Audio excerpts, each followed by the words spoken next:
Renovations and expansions to the Alliant Energy Center in Madison, plus a record year for Dane County home sales. That's all up next. Your real estate news starts now.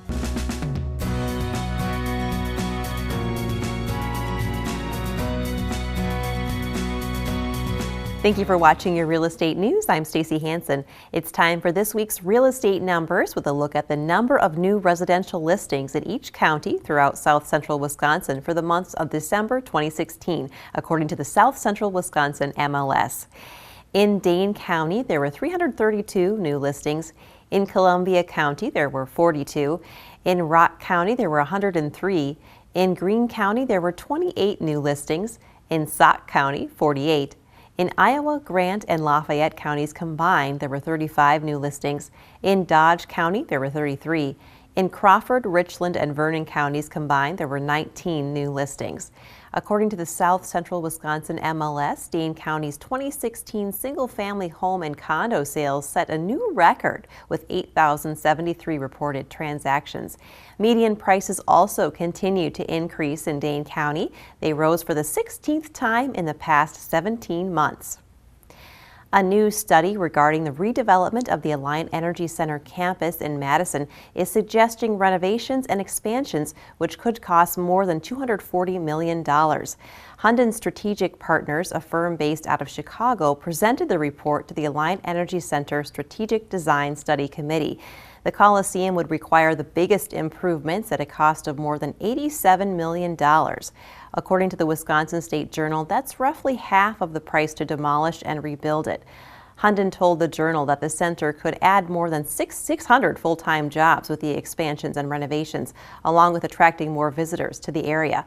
The plan recommends adding a hotel, commercial, and exhibition space, as well as skywalks. Metro Milwaukee home sales are off to a strong start for the year as well. The Milwaukee Journal-Sentinel reports a 4.3 rise in January sales of existing homes compared with January of last year. The Metro Milwaukee market is hampered by a shortage of homes for sale, though, according to the Greater Milwaukee Association of Realtors.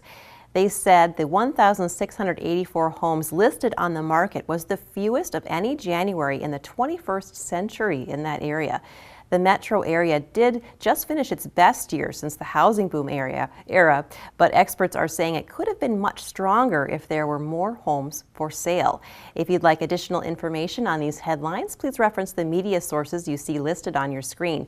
You can also like us on Facebook and visit wi57.tv. Stick around, we'll have more real estate news right after the break.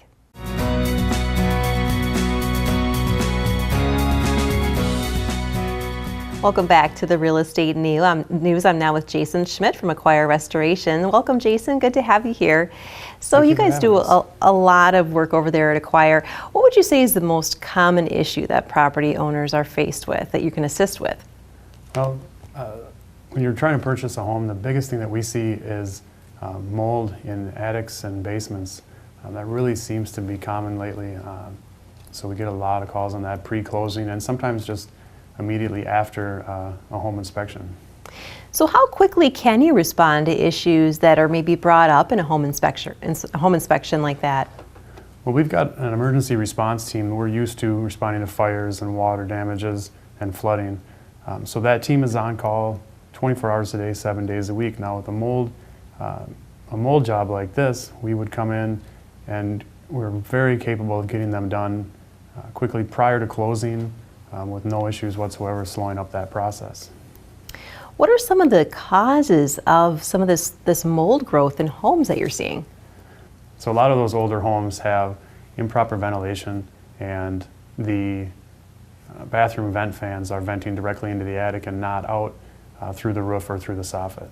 And that's going to add to moisture in those attics, and it's just a hotbed for mold growth. If the seller maybe discloses that they had fungal remediation in the past, how do you know it was done properly? Well, there's a couple of ways you can do this. We can review the inspection reports from the previous remediation contractor, or you have an IEP, which is an indoor environmental professional, come in and do a test for you. They should be able to let you know very quickly whether or not that remediation was done properly. What if the seller has water damage or flood just prior to their closing? Well, and again, we have an emergency response team that can respond within generally about an hour of the phone call, the initial phone call. We dry those down very, very quickly, and it generally won't slow down or stop the closing proceedings. It's great to know that you can be there to help them, and so quickly too. Well, thanks, Jason, for stopping by today.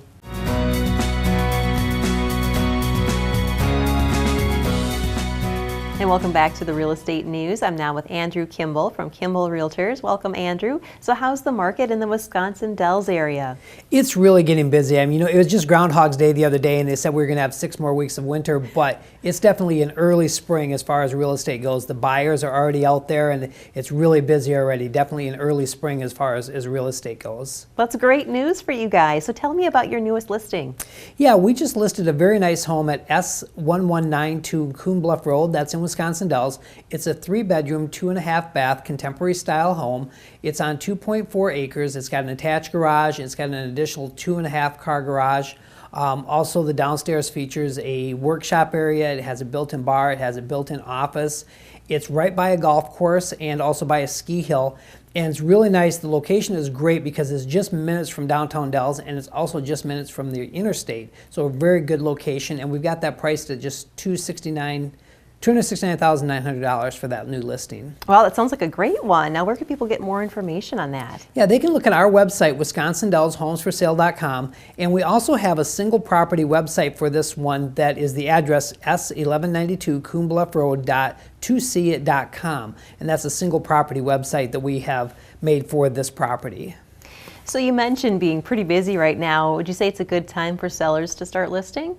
Yes, it really is. There's a lot of buyers out there. I'm getting calls from buyers every day, and the biggest obstacle we have right now is just not enough stuff on the market. So we really need sellers to get listed because the buyers are out there looking, so it's a really good time for sellers right now. So there's still tons of buyers out there not finding their perfect home just yet, so get yours posted.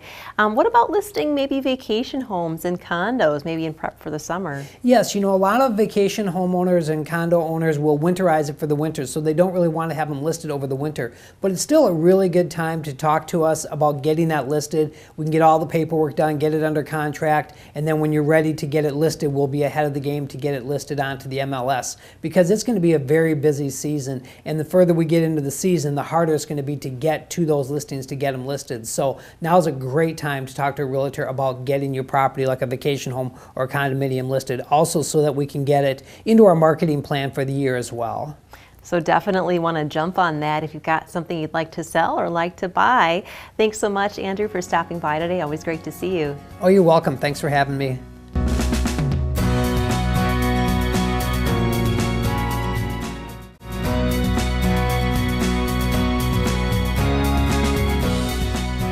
Welcome back to the Real Estate News. I'm now with Peggy Adams from Solidarity Realty. Welcome, Peggy. Great to have you here. So tell us a little bit about Solidarity. Thank you for having me. I must say I'm a big fan of this show. Oh, thank you. Great. Alrighty. So to start off, I'd like to just kind of say how we were born. We were born in 2011. We are a local independent real estate firm. We really find and pride ourselves on being an alternative to some of the larger real estate firms. A big part of what we do and that we really think is special about us, we work as a team quite often. Now, most people may think real estate team, you think, well, there's a secretary, there's the person who does the marketing, the person who does the photos. No, we're all that kind of wrapped into one. So you'll find that we sit down once a week and have meetings, and we kind of just brainstorm on how we can make each one of our transactions or our listings, or even find something better for our buyers. We kind of just sit and brainstorm, and generally you'll find that the outcome is above and beyond what you can find from, say, just working with one single realtor. Now, I hear you won't participate in dual representation, which I thought was interesting. Tell us a little bit about what that means. Yeah, now that's quite important for folks to realize. A lot of the times what happens, realtors really like to, we call it double dip, represent both the buyer and the seller in one single transaction. That's a large commission. Generally, those transactions tend to go a little smoother because figure you're pretty much so negotiating and arguing with yourself. So what we say is, ethically, we don't see how it's possible for one single agent to represent both sides' best interests. So what we will do at Solidarity is we may represent a single transaction within the firm, because we do believe that two different brains can represent a buyer and a seller, but we will not do just one single agent representing both buyer and seller. And you also talk about here too the best kept secret from real estate buyers. Share that with us.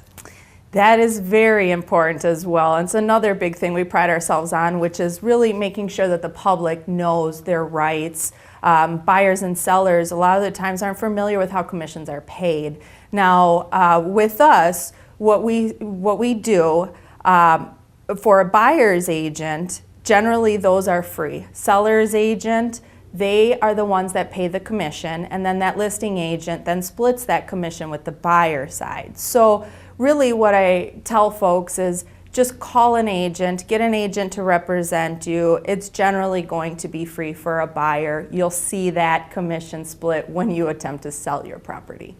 Great. Well, lots of great information today. Thanks so much, Peggy. So great to meet you. Thank you.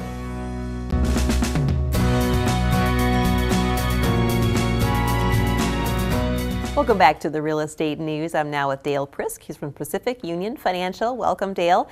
So you're able to help people that may have been turned down by other lenders. Can you explain how you're able to do that? Yeah, we have really good luck helping clients that have been told no from other lenders for various reasons. One of the ways we're able to do that is because we are direct seller servicers of our loan products. There's just less cooks in the kitchen, less people involved in the process, and we have less restrictions. So there's a lot of well-qualified borrowers out there that can't quite get through with another bank, but we have luck with it. And I think it's because we take one-on-one approach, work through the credit, work through the options, and get them in the right direction. It's great to hear that you're able to help some people with those things. Now, some lenders do charge up front for things like credit reports and application fees. Is that something people need to be looking at with you guys too? No, not at all. Actually, that'd be a huge red flag for me. We never charge up front for things like credit reports, application fees, processing, any of that stuff. In our book, we just want to help get you a good loan. If we do our job right and we accomplish that, then we do business together. But I certainly don't expect anybody to pay or give us any money just to see what their options are. That seems a little silly to me. That sounds like a great way to do it too. Now, if someone wants to find out what their options are for buying a home, how long does it take? Kind of what does the process look like for them? Yeah, every lender is different. We excel at being really fast. So one of the things that I typically do with people are I will actually send a link via text message right to their cell phone. That way when they're at work, they can fill it out at their own leisure. A lot less intrusive than scheduling an appointment, going face-to-face with a local bank. Takes the intimidation out of the process too. We're just normal guys helping people do loans, and we try to make things as easy as we can. So being able to complete an application right over your phone, that's a huge advantage for us. Now, Dale, you mentioned before last time, I remember, that you really like doing VA loans. Are you still doing a lot of those? Yes, a ton of them actually. We do VA loans all over the state. We do them direct, so we have less restrictions with that program as well. So we're able to help borrowers get 100% financing loans. For veterans, we can do interest rate reduction loans for them as well, cash out refinances. They're just awesome loans, and they're definitely my favorite. Well, thanks so much, Dale, for stopping by today. Always a pleasure to see you. Thanks for having me.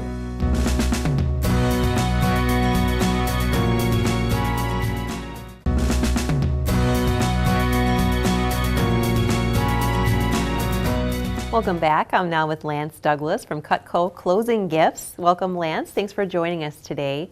So let's talk a little bit about why buyers and sellers might switch their realtors over the years. Yeah, so according to the National Association of Realtors, only 9% of people can actually remember their realtor's name after 2 years. So if a client changes his email address or cell phone, he might change his address as well. Well, that's interesting that so many people are forgetting the name like that. So obviously we're wanting to talk about closing gifts today. How do you make a good closing gift great and maybe get remembered? Yeah, so a lot of times people just look at the shift from buying something that's likable or consumable into something that's going to be around for a long time. Something that's sensible, that they use every day, something that they know that they're going to be able to see that person's name all the time. Great ideas. Now, what maybe is the biggest mistake that you've seen realtors make? Yeah, so a big mistake that a lot of realtors make is they overspend on like $100 or $200 on something like wine or gift cards or fruit baskets. The big thing that I've noticed over the years is something that's that the good realtors do is they get something that's more luxury, something that's like Cutco, or they do something like a leather bag, a high quality thermos, something that has their name on it. Yeah, definitely something high quality like that you're going to use is good. Yeah. So what would you say is a really good gift and what's a really kind of a bad gift? Yeah, so again, for one thing, there's no bad gift. I think showing appreciation to your customers is really important. So anything that you're doing right now is giving, and that's the big thing, is that you want to make sure that you're remembered. So just don't get something that after the first time use, let's just say after 5 to 7 days, and they use a gift card or they drink that wine, that you're forgotten. So I think that that's important, and just focusing on things that are timeless, that they use every single day and that are going to last a long time. Is there such a thing as spending too much money on a closing gift? I think every single customer is going to be a lot different from your high-end customers that you're going to be able to build your business around. I don't think that there's such a thing as you're spending too much money, because what does it cost if you lose that customer for the next time around? They're going to sell or buy their home. So I'm curious, if you've closed on a home, have you ever gotten a closing gift yourself? Yeah, the crazy thing about it is actually I did close on a home, and the realtor didn't know my profession. It was kind of crazy. Is I actually got a closing gift of Cutco for my closing gift, which was pretty crazy. So I thought that was very interesting that the realtor actually used that, and I was greatly appreciative of it. Yeah, that was a great gift, and you're definitely going to remember their name, I betcha. Yeah. Well, thanks so much, Lance. It was a pleasure to talk to you. Thanks for the time.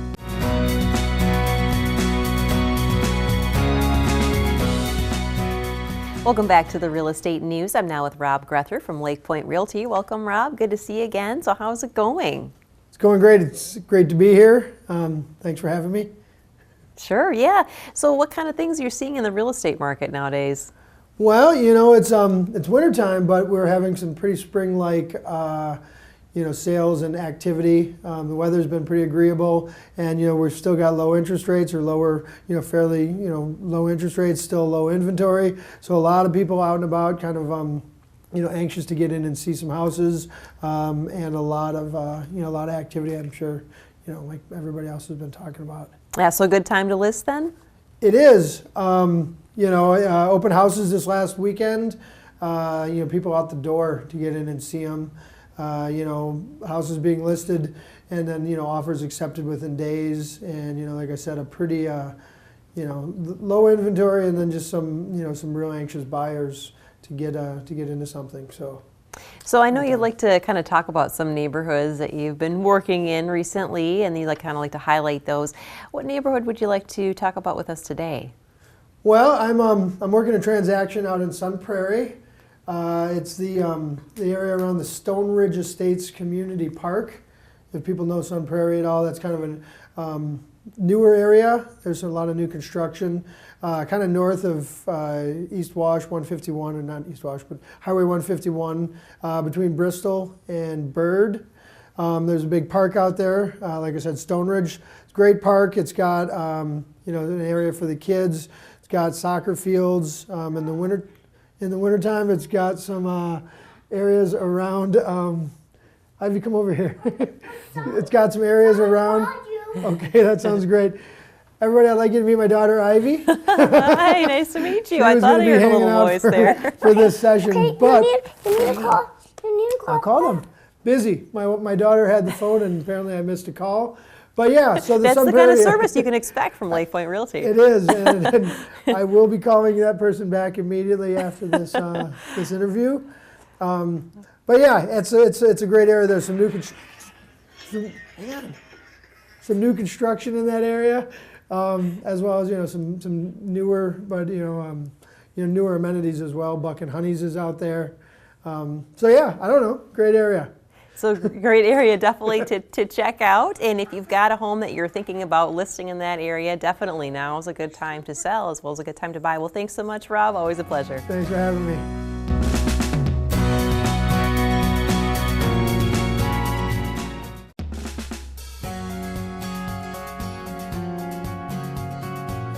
Thanks to our guests for stopping by today, and thank you, our viewers, for tuning in. Join us again next week. I'm Stacey Hansen for the Real Estate News, making a positive impact and leading the real estate market.